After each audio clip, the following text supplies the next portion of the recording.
चले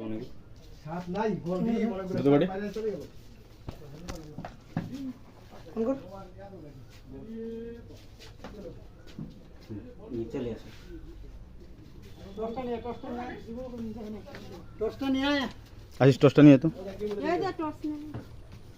তবে এই যে যেটা আপনাকে দেখাচ্ছি এই হলো গোকুরো সাপে যাকে বলে গ্রামীণ ভাষায় গোহমা। এই যে দেখেন কতগুলো আন্ডা, 4 থেকে 5টা নষ্ট হয়ে গেলে এখানে বর্তমান দেখেন 3, 6, 9, 10, 11, 12, 13, 14, 15, 16, 17, 18, 19, 20, 21, 22, 23, 24 খানা ডিম আছে। 4খানা আমার কাছে ভেঙে গেলে তাহলে দেখেন এইগুলো যদি বাচ্চা দিত তাহলে কি অবস্থা হতো।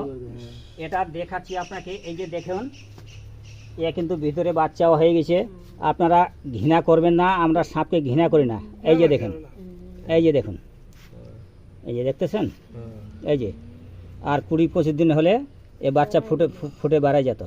এই যে দেখাচ্ছি আপনাকে কতগুলো ডিম। যাক ধন্যবাদ আপনারা। হ্যাঁ, ডিম এই সাপে জোড়া লাগানো থাকবে, এগুলা খুলবেন না, জোড়া লাগানো থাকবে। যখন ডিমটা পুরোটা যাবে তখন একটা একটা করে বাড়িঘর গোটায় হয়ে